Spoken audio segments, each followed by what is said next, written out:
Oke, Assalamualaikum warahmatullahi wabarakatuh. Waalaikumsalam warahmatullahi wabarakatuh. Yang terhormat Pak Budi Santoso, Esos MSI. Dalam hal ini selaku beliau adalah Kepala Dinas Komunikasi, Informatika dan Persandian Kabupaten Banyuwangi, yang alhamdulillah di kesempatan podcast kita, podcast episode pertama dengan judul Voice of Government yang bertema akselerasi inovasi pemerintah daerah menuju agile government. Saat ini beliau bisa hadir di tengah-tengah kita. Ya. Nah, teman-teman sekalian, terutama Pak Kadis, ya, karena tema kita berhubungan dengan akselerasi pemerintah daerah. Kalau kita berbicara terkait dengan akselerasi itu, Bapak memang merupakan salah satu program percepatan berakselerasi yang tujuannya untuk kolaborasi. Nah, saya ingin mendapatkan info lebih dalam lagi dari Pak Kadis dalam hal ini terkait dengan akselerasi yang ada di OPD Pak Kadis, ya, Diskominfo Sandi. Itu prosesnya bagaimana Pak dalam menjalankan program, tentunya penjabaran visi dan misi dari Bapak Bupati atau Ibu Pak. Ya, terima kasih. Assalamualaikum warahmatullahi wabarakatuh. Waalaikumsalam. Mas Akbar yang saya hormati, terima kasih atas waktunya. Jadi langsung saja, kalau bicara akselerasi ini kan saya akan berangkat dari atas dulu. Jadi tidak bisa kita, karena kita ini Dinas Kominfo dan Persandian ini kan merupakan perangkat daerah membantu kinerja bupati dalam melaksanakan visi misinya. Gitu. Jadi yang dilakukan di Banyuwangi adalah untuk akselerasi. Kita ini kan sudah, kalau bicara pemerintah daerah itu kan image-nya masyarakat pasti ini akan birokratis, ini akan berbelit-belit, akan lama gitu. Nah, itulah yang tantangan itu yang Banyuwangi jadikan peluang untuk bisa melaksanakan akselerasi. Apa yang kita lakukan? Ya sudah, kita harus bisa menjawab apa yang menjadi image di masyarakat. Ya, image masyarakat. Oh, di pemerintah daerah itu birokratis. Kalau birokratis ini kan identik dengan banyak prosedur, banyak tahapan yang ada. Itu bisa kita pangkas. Kemudian berbelit-belit sama juga. Oh, ini harus begini ya. Kuncinya adalah bagaimana kita bisa memangkas birokrasi. Kalau bisa kita hanya ketemu satu orang, satu meja, kenapa tidak? Persyaratan kalau memang bisa ini ngurus sesuatu ya, ngurus masyarakat. Kalau bisa persyaratan dihilangkan, kenapa tidak? Itu yang kita lakukan. Kemudian di internal kita sama juga, karena pada saat kita melakukan akselerasi ini pasti akan di back end kita akan berpengaruh. Ini kalau budaya kerja tidak kita bangun budaya kerja yang efektif, efisien, dia masih menggunakan pola-pola lama. Jadi misalnya begini, saya ada surat masuk, begitu surat masuk ini saya harus birokratis, menunggu disposisi sampai berjenjang, pada sekarang ini jenjangnya sudah ada sampai 4 jenjang. Ini sampai kapan ini yang teman-teman pelaksana. Nah, itu kita pangkas di situ. Nah, turunannya begitu masuk di OPD kami sama. Jadi bagaimana saya ini bisa begitu ada arahan pimpinan, bagaimana arahan ini bisa langsung dieksekusi. Tidak habis di jenjang struktural tadi, karena di bawah saya masih ada sekretaris, di bawahnya ada kabit, di bawahnya lagi ada kasubag, alkasi. Karena kasih sekarang udah hilang, karena ada regulasi dari pusat, eselon 4 kan banyak dihilangkan. Itu dalam rangka untuk ini memangkas birokrasi. Fungsional kita. Pindah ke fungsional karena biar cepat. Nah, 2 tahap aja ini kan kalau tidak kita lakukan ya akan repot. Makanya yang kami lakukan adalah bagaimana birokrasi ini kita pangkas. Cara pangkasnya bagaimana? Kami mendigitalisasi semua mekanisme persuratan. Jadi kami ada aplikasi sederhana, aplikasi kawan. Dari situ kita bisa mendisposisi melalui HP surat masuk, kemudian kita tanda tangan sudah menggunakan tanda tangan elektronik. Misalnya saya posisi di Jakarta, di Surabaya, pelayanan tetap jalan. Ya, artinya semua kegiatan yang dilakukan oleh Pak Kadis dalam hal ini itu sudah mobile. Ya. Tidak terstruktur secara kotak per kotak, meja per meja. Ya. Artinya sudah mobile, artinya itu sudah setara lah ya. Betul. Jadi dimanapun Pak Kadis berada, kegiatan pelayanan, entah itu surat menyurat dan lain sebagainya tetap sudah berjalan. Ya. Apalagi didukung oleh sarana prasarana yang memang menunjang untuk itu. Ya. Ada aplikasi, ya, kawan itu kita. Ya. Kemudian tanda tangan sudah elektronik dan lain sebagainya. Itu bukan hanya sampai di tataran dinas, tapi sampai ke desa di seluruh Kabupaten Banyuwangi, Pak Kades itu kalau tanda tangan sudah menggunakan TTE. Artinya akselerasi itu kalau berbicara dengan percepatan itu sudah mewakili. Ya. Kan tidak terlalu birokratis lagi. Ya. Jadi masyarakat jika ada baik pelayanan baik tingkat desa sampai ke kabupaten itu sudah mobile, menggunakan sarana yang didukung oleh internet dan lain sebagainya. Ya. Oke. Kemudian Pak Kadis selaku pimpinan, dalam hal ini mungkin manajer ya, top leader ya dalam OPD ini, bagaimana posisi Pak Kadis ya selaku leader atau manajer atau juga bisa dikatakan pimpinan OPD dalam melaksanakan akselerasi itu kan banyak Bapak. Ada tentunya Pak Kadis di OPD Kominfo sudah memiliki kebijakan tertentu untuk mendukung visi misi Pak Ibu Bupati. Apakah itu ada? Kemudian bagaimana akselerasi kebijakan itu diterapkan di organisasi Diskominfo? Yang kami lakukan adalah bagaimana kita tadi kan percepatan ya. Kalau bicara percepatan kita harus mangkas tahapan kan begitu. Yang salah satu yang bisa kita lakukan itu.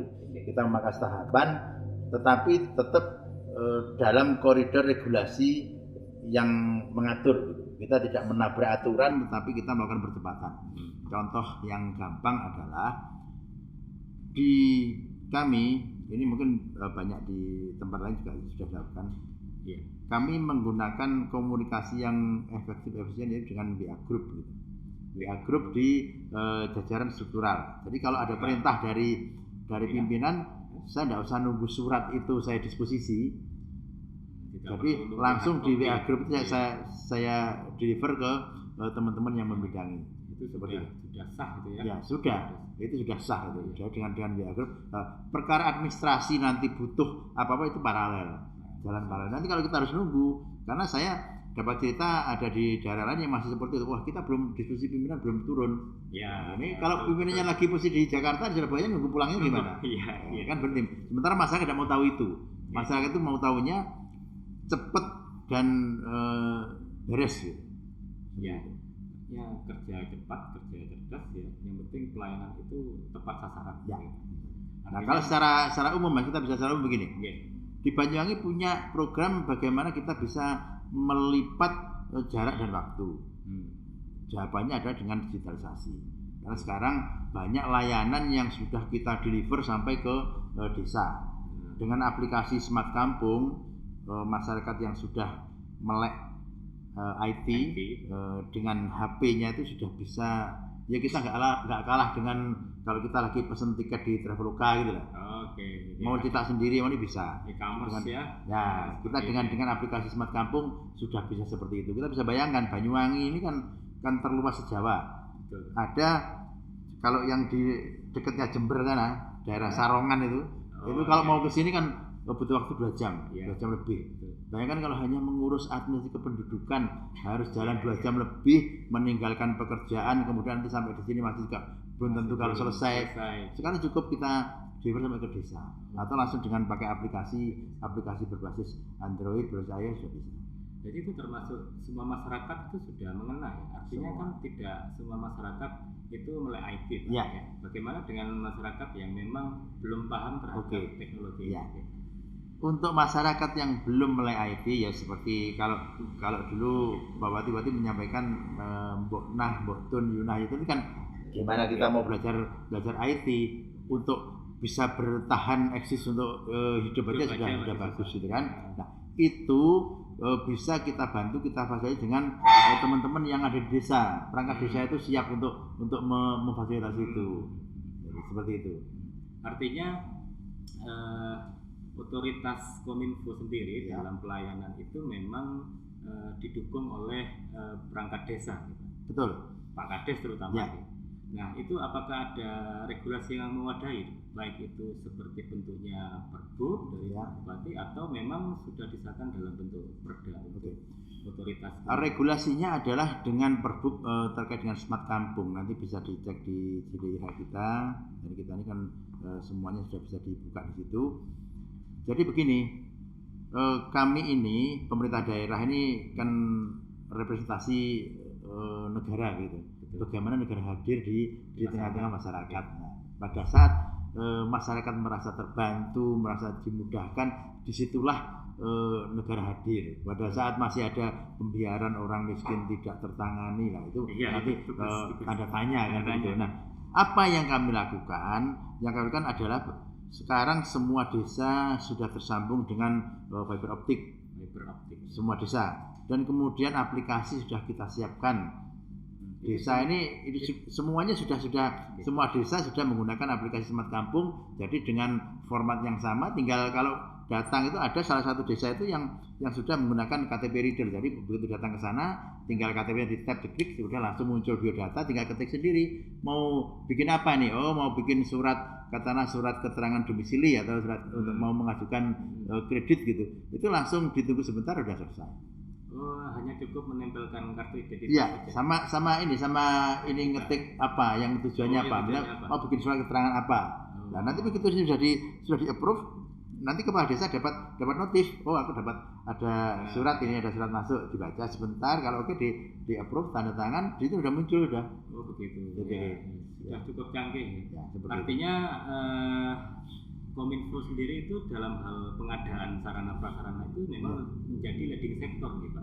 Kami sebatas begini, koordinasi saja. Jadi memberikan advice, koordinasi, karena begini, sekarang ini pengadaan kan ada di UPD masing-masing, desa juga bisa mengadakan, tapi secara spek dari kami. Speknya betul, spek dari kami. Karena apa? Kita kalau bicara mau belanja perangkat, laptop yang harganya mulai dari kurang dari 10 juta sampai yang harganya lebih dari 3 juta kan ada. Kalau desa itu mau dipakai hanya layanan, ngapain beli yang speknya gaming kan gitu ya. Iya, betul. Oke, baik. Ini kita akan break sebentar nih Pak Kades ya. Kita akan lanjutkan di sesi yang kedua. Jadi memang cukup bervariatif sekali ya. Pak Kades tugasnya di sini ya. Artinya kan harus melayani semua desa. Betul. Ya.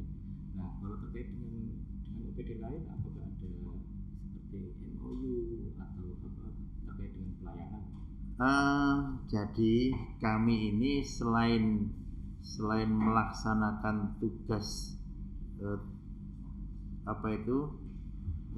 tugas pokok kami, yaitu kami kan tugas pokoknya di Kominfo adalah melaksanakan urusan. Oke, kembali dalam podcast Voice of Government dengan tema akselerasi pemerintah daerah menuju agile government. Ya. Perlu kita sampaikan bahwasannya agile government governance ini apa gitu nih Pak ya? Ya. Mungkin belum banyak yang tahu ya. Karena agile ini bukan singkatan ya, tapi dia itu istilah bahwasannya mengatakan proses kemampuan organisasi untuk merespon secara cepat kebutuhan yang ada di tengah-tengah masyarakat. Nah, kemampuan merespon ini ya kita anggap itu terbungkus ya, terfokus kepada Diskominfo Sandi. Nah, terkait dengan itu agile governance itu ya, kalau melihat struktur jaringan otoritas yang diberikan Diskominfo terkait dengan menghubungkan pelayanan kebijakan dengan OPD lain. Tentu itu sedikit berbeda dengan kabupaten lain ya Pak. Kalau saya tarik kesimpulan secara sederhana tadi ya. Artinya strukturnya itu tidak hierarkis lagi. Ya. Kalau struktur hierarkis itu mungkin terkotak-kotak ya, ada kepala dinas, tapi itu sudah bentuknya mobile ya. Artinya meskipun Pak Kadis tidak berada di tempat, tapi sedang membutuhkan tanda tangan, itu bisa dilayani secara elektronik. Nah, itu selanjutnya Pak Kadis, apakah dalam proses perencanaan, pelaksanaan, kemudian evaluasi program Kominfo itu disampaikan secara terbuka atau transparan kepada masyarakat, khususnya yang penerima layanan? Artinya apakah ada evaluasi setiap bulanan atau triwulan atau bagaimana ya? Itu disampaikan kepada masyarakat atau dan apakah itu melibatkan pihak korporat swasta? Ya, baik. Jadi terkait ini ya keterbukaan ya, keterbukaan. Nah tadi saya singgung kita ini kan kalau menurut kami ini sudah Banyuwangi ini sudah sangat terbuka, sudah kalau orang itu ya sudah telanjang lah, hanya pakai pakaian dalam aja lah, gitu kan itu udah telanjang pakai pakaian dalam aja. Pakaian dalamnya ini apa? Karena ada beberapa informasi yang memang harus itu yang sifatnya rahasia, gitu. Nah, pada saat berdasarkan amanat undang-undang, yaitu undang-undang yang mengatur ada Undang-Undang Nomor 14 Tahun 2008 tentang keterbukaan informasi publik. Nah itu kita kita memedoman itu. Apa yang kita lakukan dari sisi perencanaan? Perencanaan kita ini ada agenda tahunan, yaitu namanya Musrenbang, mulai dari desa, masalah perencanaan bangunan, mulai dari desa, kecamatan, kemudian di lingkup OPD dan kabupaten. Ini melibatkan semua stakeholder di berdasarkan tingkatannya dari desa, di kecamatan, ya kabupaten, ya begitu. Nah, ini sifatnya terbuka. Kemudian selain kami juga setiap Musrenbang kami selalu live di YouTube, kemudian jadi bisa disaksikan semua. Oke, betul. Nah, jadi saya kira clear untuk perencanaan. Kemudian misalnya di tengah jalan apa sih terkait dengan pelaksanaan, terus kemudian monitoringnya seperti apa. Nah, di Banyuwangi setiap 3 bulan itu ada namanya pertemuan 3 pilar. 3 pilar itu kita setiap 3 bulan. Setiap 3 bulan kita mengumpulkan semua elemen, kemudian sampai elemen masyarakat, kemudian ada TNI, ada Polri, ada kejaksaan. Nah itu kumpul semua kepala desa dari satu di situ. Silahkan disampaikan apa-apa saja yang menjadi atensi dari masyarakat. Barangkali ada permasalahan yang sifatnya prioritas harus diselesaikan di situ. Nah, itu keterbukaan kami situ. Kemudian sekarang di era digitalisasi seperti ini, media sosial luar biasa. Kami setiap hari nanti bisa dibuka juga di web kami banyuikap.go.id, kemudian di IG juga pakai Banyuikap, kemudian di Facebook juga sama, di Twitter. Nah itu kami selalu terbuka. Terkait dengan misalnya sampai dengan pertanggungjawaban dokumen mulai perencanaan, kemudian pertanggungjawaban, itu semuanya bisa diunduh, bisa dibuka di web, bisa diunduh di situ. Oh saya pengen tahu dokumen perencanaan mulai yang 5 tahunan atau yang tahunan, itu bisa. Ya artinya masyarakat sudah bisa mengakses itu ya, bisa. Meskipun tidak ikut melaksanakan, tapi tahulah programnya itu apa. Sampai ketika desa itu istilahnya ada pertanggungjawaban APBDes gitu kan. APBDes itu sebenarnya dibuka di webnya desa sudah ada. Tetapi kan kadang itu tadi ada orang yang tidak familiar, belum mulai IT lah. Itu sampai teman-teman itu pasang baliho di depan kantor, pasang baliho. Misalnya APBDes-nya ada 2 miliar gitu. Itu apa saja ini 2 miliar itu. Nah, tetapi kalau itu masih juga belum ini ya, artinya itu belum dapat infonya. Kami ada mekanisme BPID, jadi mengajukan informasi yang sifatnya khusus. Yang sifatnya khusus yang sifatnya rinci itu ada mekanisme pengajuannya. Secara online juga bisa, datang langsung juga bisa. Gitu. Nah, itu dari situ nanti juga akan kita sampaikan. Kita ini kan amanatnya undang-undang, ada yang meminta informasi, siapapun wajib dijawab. Kalau tidak dijawab, kita ini kena sengketa informasi. Kena sengketa nanti. Kita ini teman-teman Kades ada yang seperti itu.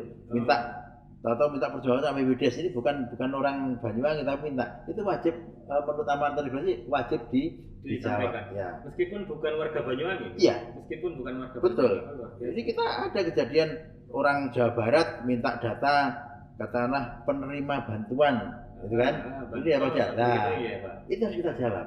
Bentuk jawabannya seperti apa? Kita sesuaikan dengan regulasi. Contoh, misalnya minta data warga miskin, by name, by address, gitu kan? Menurut regulasi kan tidak boleh. Tidak boleh toh. Agregat yang boleh. Miskinnya di desa ini ada berapa orang? Ada 100 selesai. Tapi 100 saya punya siapa saja tidak boleh. Tapi kita jawab. Oh, ini permintaan Anda sudah saya terima. Saya berikan penjelasan seperti ini. Itu jawabannya. Jadi, jawabannya kan tidak harus sesuai dengan permintaan kan. Yang penting ada komunikasi. Iya, sesuai dengan apa yang Diskominfo punya, yaitu yang disampaikan. Ya. Dan yang dijawab. Betul. Nah, terkait Musrembang, karena ada dua nih Pak. Ya. Musrembang Des dan Musrembang Des, kecamatan, kemudian kabupaten. Iya, artinya itu kalau dari desa ke atas, ya itu kan usulan. Oh ya, bottom up dan top down. Ya, bottom up dan top down. Ya. Nah, kalau ketemu di tengah-tengah itu namanya, kalau nggak salah ini Pak di teori kita, ada proses teknokratis. Ya. Proses perumusan dokumen RPJM dan lain sebagainya.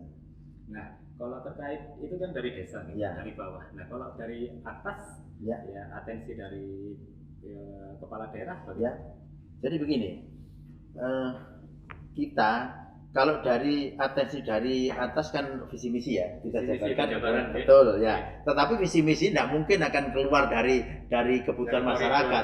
Kalau visi misinya keluar dari kebutuhan masyarakat, tidak akan dipilih buat ini kan itu kan. Nah, janji politik ini harus dijalankan. Ya, kemudian di sisi lain sambil jalan masyarakat ini punya usulan. Nah, saya cerita sedikit. Dulu sebelum ada kita ini kalau tidak pakai digitalisasi, bayangkan long list dari usulan desa itu kalau kita jadikan satu, kita ada 217 desa kelurahan.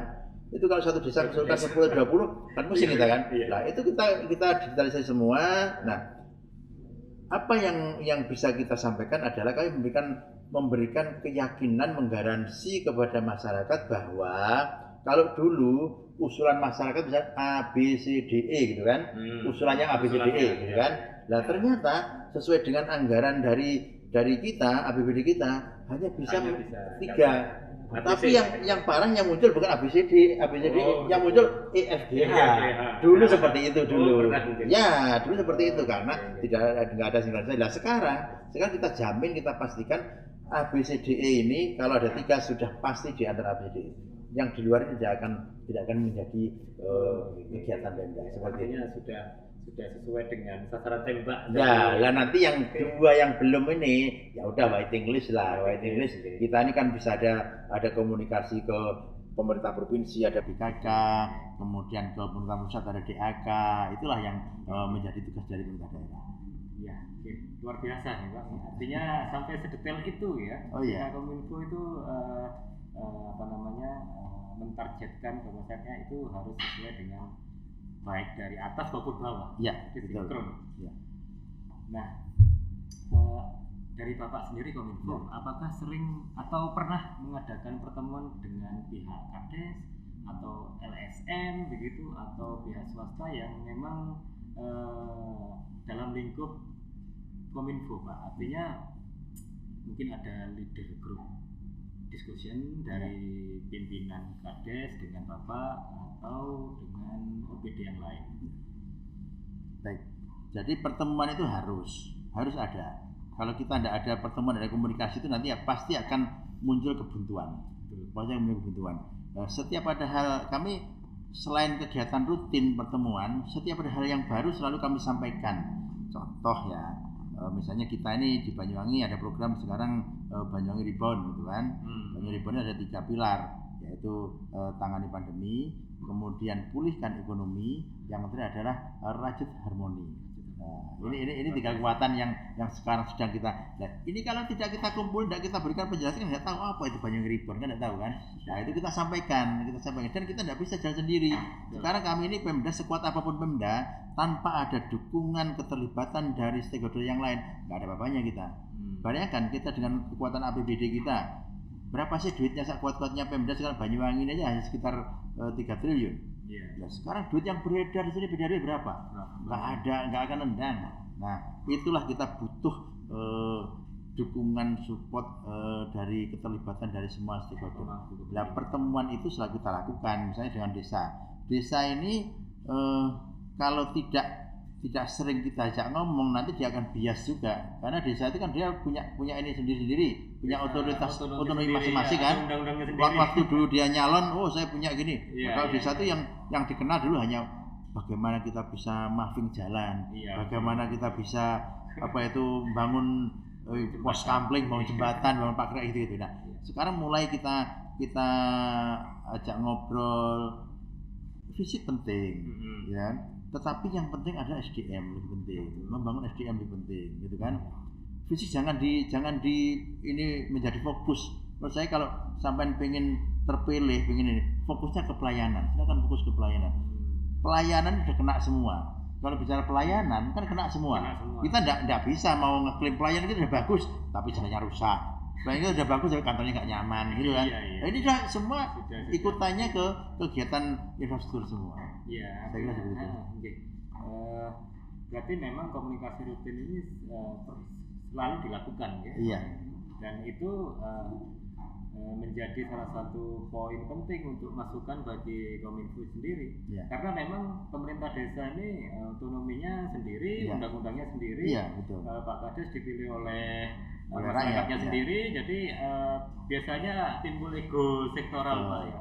Ngapain saya ngikutin kabupaten saya dipilih sendiri, padahal itu merupakan otonomi daerah di tingkat kabupaten Jember. Oke, yang terakhir, Pak, pertanyaan yang membekas lah ya. Mudah-mudahan bisa memenuhi jawaban dari Pak Kadis, ya. Karena memang agile governance ini, Pak, itu setelah saya teliti itu memang ada yang mengatakan bahwa ada 7 komponen jika kabupaten atau kota itu bisa menuju agile governance, ya. Karena berbicara governance berarti ada 3 pilar yang disampaikan Pak Kadis tadi, ya, baik pihak swasta, pemerintah daerah itu sendiri, sama masyarakat. Belum lagi masyarakat ini keterwakilannya oleh anggota DPRD, ya, dan lain sebagainya. Nah, Stephen Denning tahun 2016 itu yang saya teliti itu mengatakan bahwasannya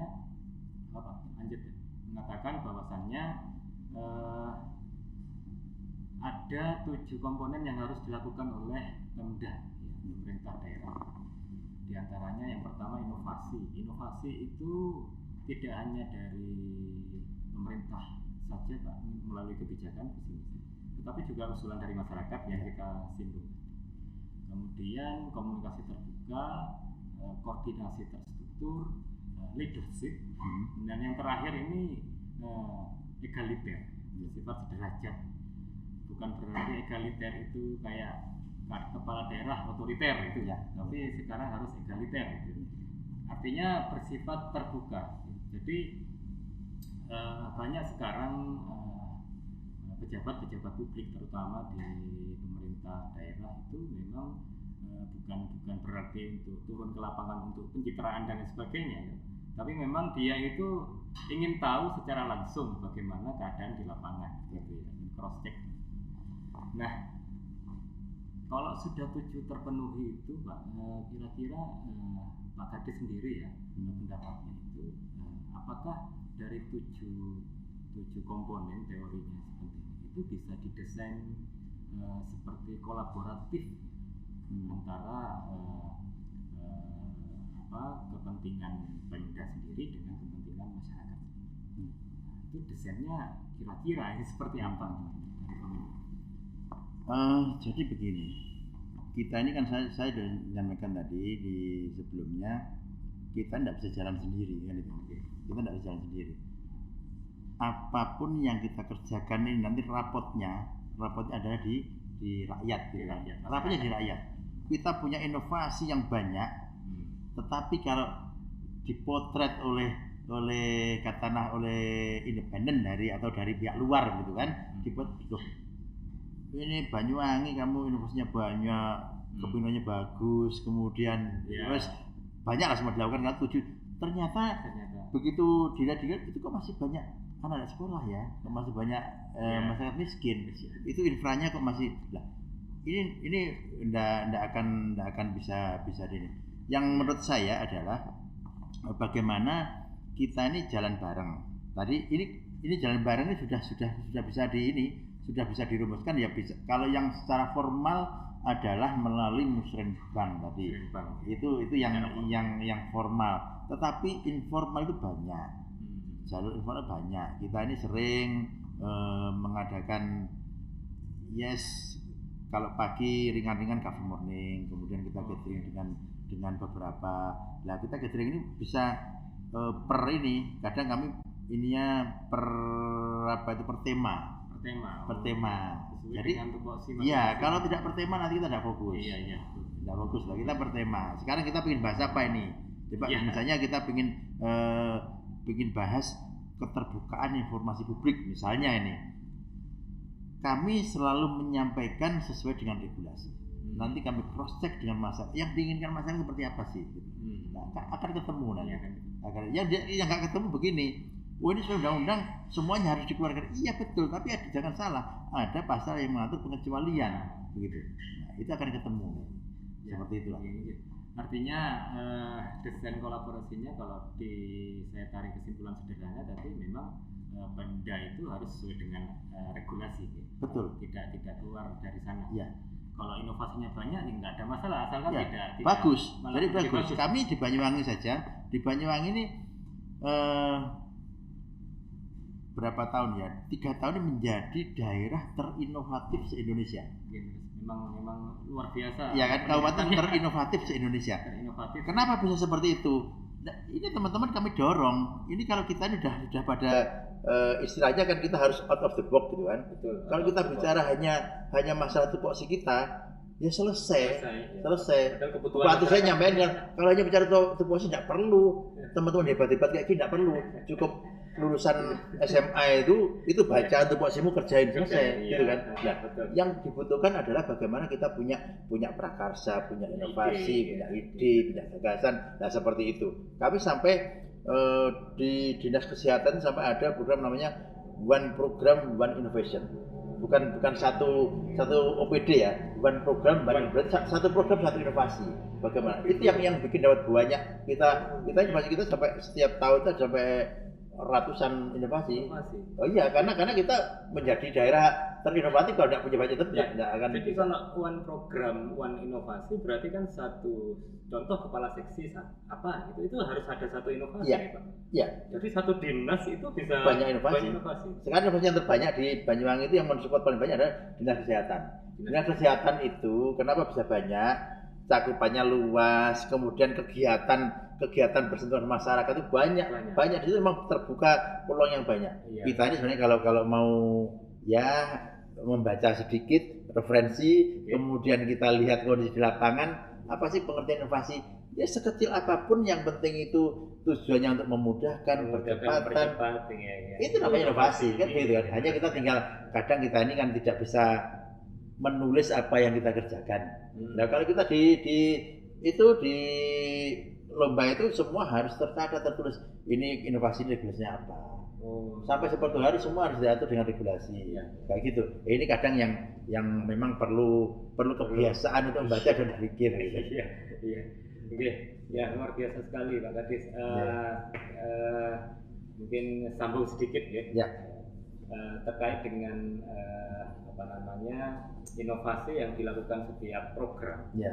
Itu tentunya ada aturan yang mewajibkan setiap ASN ya atau itu harus menciptakan suatu inovasi apa yang dia tempati, gitu nih Pak. Nah, di Banyuwangi ini di Kominfo terutama itu memang sudah ada SPPE, Pak, sistem pemerintahan berbasis elektronik. Ya. Nah, terkait dengan itu apa memang setiap ASN itu kalau seumpama ya kan samanya ide gagasan kan harus dibiasakan. Betul. Kalau seumpama kalau belum bisa memperoleh inovasi yang diharapkan oleh regulasi itu bagaimana Pak? Terkait ASN-nya ini sistemnya. Kita belum sempat mengatur misalnya reward punishment terhadap ASN belum sampai sejauh itu. Tetapi kita sudah mulai membiasakan ASN itu untuk datang ke kantor itu mbak bekal. Jadi di rumah harus desain. Ya, mbak bekal itu bekal ide tadi. Bekal ide, ya. Nah, saya kadang kalau acara misalnya begini lah, saya rapat gini. Ini kalau nggak kan nggak bisa, teman-teman harus dorong memang. Saya tunjuk aja apa idemu. Nah ini kan harus siap. Jangan ini ASN datang hanya nunggu perintah gitu kan. Kita ngapain apa targetmu hari ini? Ya saya nunggu diperintah dari pimpinan saya kalau ini. Oh ini pola pikirnya tentara, ini pasukan gitu kan. Kalau pasukan tentara itu kan ya sudah, pokoknya kerjamu yang penting fisikmu ready gitu kan. Kamu lari, kamu apa, makan yang cukup, lari selesai dah. Nanti jika kamu selatan lari dah. Kalau di Pemda tidak bisa seperti itu. Tidak bisa. Saya sampaikan ke teman-teman yang di Kominfo itu, kamu harus siap sekali waktu saya tanya apa yang kamu kerjakan hari ini. Dan ide itu tidak harus kita harus mikir, kita harus jadi dimudahkan dengan Mbak Google ini kita mau nyari apa, ya dilihat ada ide, kemudian dimodifikasi sedikit, kan pasti banyak yang dilakukan di daerah lain tapi belum dilakukan di sini, pasti banyak. Jadi kita dimudahkan gitu. Nah, dengan begitu bayangkan Mas kalau kita ini dalam satu daerah ini dengan ASN segitu banyak punya ide di pilihan itu luar biasa. Artinya semua pelayanan masyarakat, baik itu kebijakannya sampai tingkat pemberdayaan selesai. Apa? Nggak ada masalah yang nggak bisa diberesin, bisa selesai semua. Apa? Kendala apa? Sedangkan regulasi juga bisa dikomunikasikan dengan masyarakat juga. Kami itu kalau menyampaikan kebetulan ya alhamdulillah Banyuwangi itu kan banyak menjadi rujukan. Tadi jangan menyampaikan SPB kami alhamdulillah kami nomor 2 se Indonesia. Kami terbaik nomor 2 di Indonesia. Artinya Banyuwangi ini juga bisa mengalahkan kabupaten kota yang besar ya seperti Surabaya. Ya alhamdulillah gitu. Makanya kami selalu menyampaikan begini. Ini Banyuwangi loh kami bukan Surabaya loh kami. Ya, kami bukan Malang loh, kami bukan Bandung loh. Iya, ini Banyuwangi artinya apa? Sejajar lah dengan Jember, dengan Sibolga sama lah, dengan Probolinggo sama lah. Berarti kalau kami bisa, teman-teman juga harus bisa. Iya, seharusnya begitu seharusnya. Iya, tergantung setiap. Nah, tapi itu tadi leadership menjadi jadi kan tahu lah di kalau di Jember lah, kan tahu seperti itu. Leadership itu menjadi penting. Masukan itu ya kayak istilahnya kita ini menyampaikan istilahnya kayak kesebelasan. Terus sebenarnya yang top itu pemainnya itu udah beli yang mahal-mahal, tapi kalau nanti coachnya nggak bisa memimpin itu selesai juga. Terima juga. Ya, ini kerja itu penting. Kembali ke leadership. Ya. Oke, terima kasih Pak Kadis sudah sama-sama. Waktunya, jawabannya juga cukup luar biasa. Terima kasih. Bisa menambah referensi kita sebagai akademisi dan mahasiswa untuk bagaimana pemerintah daerah itu berakselerasi menuju agile itu bagaimana. Dan saya rasa memang di Banyuwangi karena inovasinya segudang setiap OPD sampai ke pemerintah desa itu melakukan inovasi didukung dengan sarana prasarana, leadershipnya juga memberikan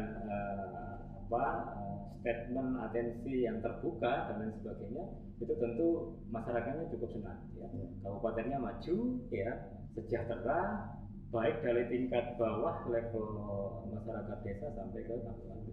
Dan juga seperti yang disampaikan Pak Kadis, Kabupaten Banyuwangi menjadi rujukan kabupaten-kabupaten lain karena kita dari Jember tentunya kita membandingkan dengan Jember bagaimana Jember ini harus bisa mengadopsi program kerja baik inovasi sampai ke tingkat leadershipnya dari kabupaten. Saya rasa itu. Terima kasih Pak Kadis, Pak Budi sama-sama luang waktunya karena beliaunya cukup banyak agenda sekali yang harus jalankan. Saya rasa sekian podcast dari kami Voice of Government dengan tema akselerasi pemerintah daerah menuju agile government. Terima kasih, kita berjumpa dalam podcast selanjutnya. Assalamualaikum warahmatullahi wabarakatuh. Waalaikumsalam warahmatullahi wabarakatuh.